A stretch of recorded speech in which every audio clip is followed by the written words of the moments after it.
Okay, cool. Okay, guys, welcome back to another episode. If you're anything like me, you have the attention span of a gnat. Also, this is a huge disclaimer. Not that this has anything to do with the topic today, but I just want to make it clear that these sweatpants are clean. Mom and Dad, if you're watching, I do not sit on my bed with dirty pants. This jacket is from the outside, but I am on top of my sheets, not in my sheets, so please don't think I'm that dirty. Yeah, I have the attention span of a fly. It's really hard. I personally have the world's hardest time focusing on something genuinely more than 5 to 10 minutes. And then you might be wondering, well, Rachel, if you have such a hard time focusing, how do you get your schoolwork done? How do you sit in your school lectures? How do you write these podcast episodes?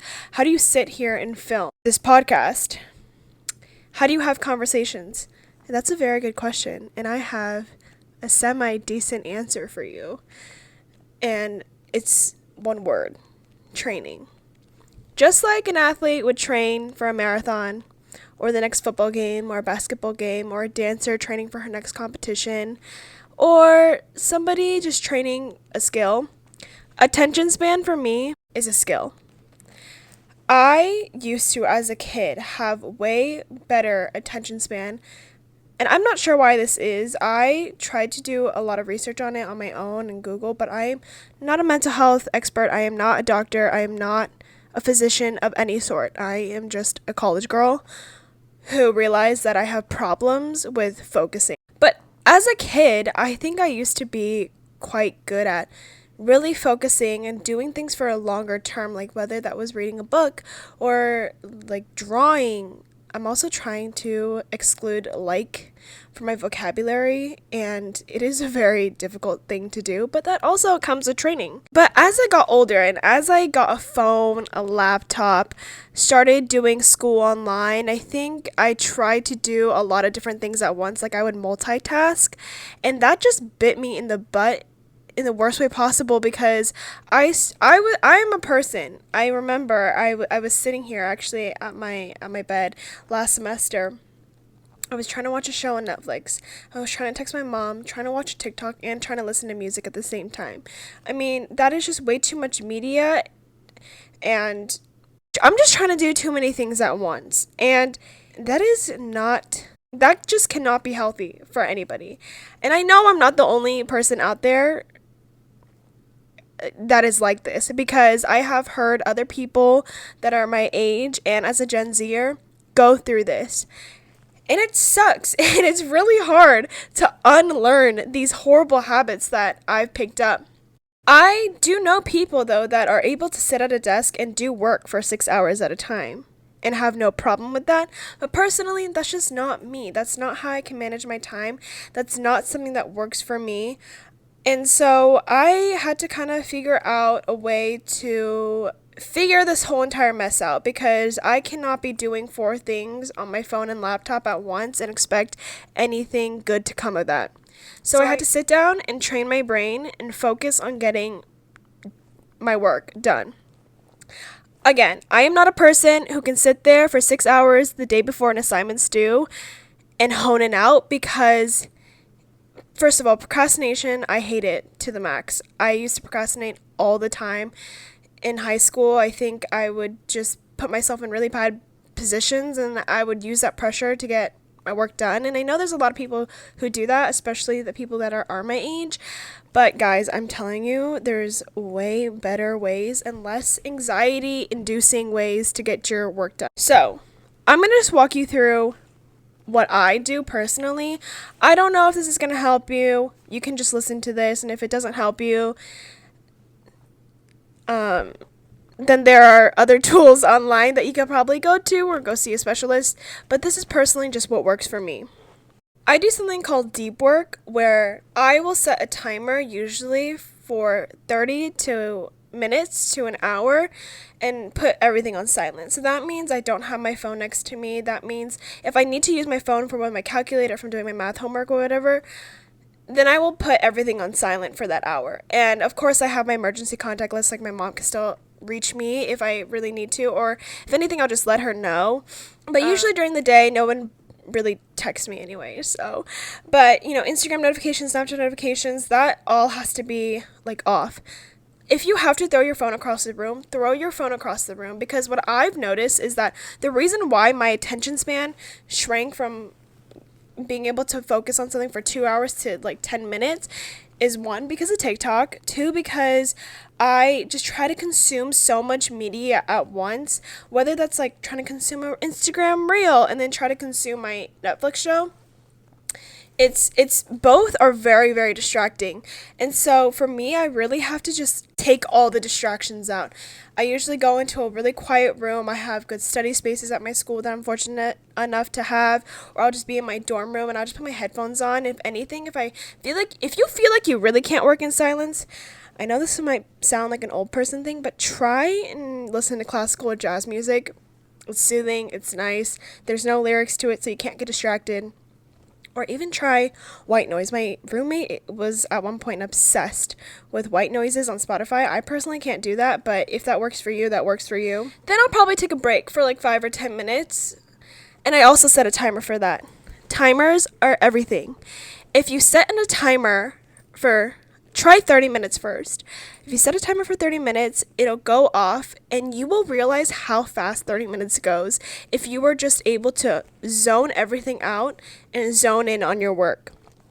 And then I take a break, whether that's texting someone back, I try not to go on social media during my breaks just because I'm pretty sure there's like a study where it's like it takes 26 minutes for you to get back into your work and be in that zone again. And that to me is just really distracting. And I realize when I start going on TikTok or Instagram, I'll just scroll and scroll and scroll and scroll and scroll and scroll, and mindless scrolling leads to me just almost like I'm scrolling forever, and then another hour will go by and it's just like an hour wasted. And if someone had $1 for every hour that I wasted because of my short attention span and my lack of self-discipline to throw my phone out the window, we would all be millionaires.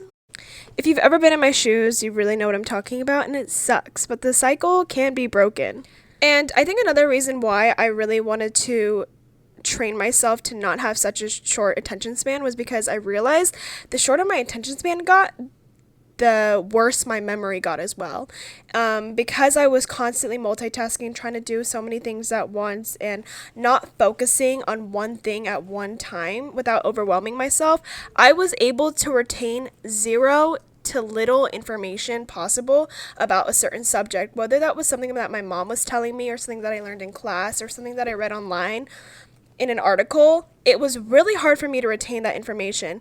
And again, I don't know the complete science behind it. I'm sure there's more articles online that you can read up on. But for me, I realized it was like a severe issue that I had, and I definitely did not want to carry this out into any aspect of my life, whether that was personal or professional. So I have proof that multitasking does not work. Because I'm the proof of multitasking is also a huge factor in having a short attention span. But according to Harvard Business Review, because I am a Harvard student, I'm just kidding. I am only really kidding. You guys are like superhuman people. Okay, so I read up on the Harvard Business Review article because, well, they're Harvard students and they're Harvard people, and Harvard people are like probably the smartest people to exist. There was an article titled 3 Thoughts on Stop Multitasking on Your Phone. Media multitasking may lead to attention lapses and poor memory. 2 symptoms that I was experiencing, very much so. So, Nick Staff wrote, yes, without any doubt, how well a person remembers something is at least materially affected by how well they are not paying attention. But media multitasking should be equally considered the result of someone who has trouble paying attention, not just as causation. Okay, instead of reading this whole entire article, I wrote down 3 main points. I think something he pointed out that was really interesting was, he says, additionally, through a survey of participants, the team of scientists also found that the people with increased attention lapses during the task tend to be heavy Media multitaskers. They often perform two or more media related activities at once, such as reading, watching videos, or listening to music. There have been many previous studies showing that heavy media multitasking is associated with reduced Short-term and long-term memory. This study further corroborated that by showing that the heavy media multitaskers are more likely to have an increased attention lapses and consequently poorer memory.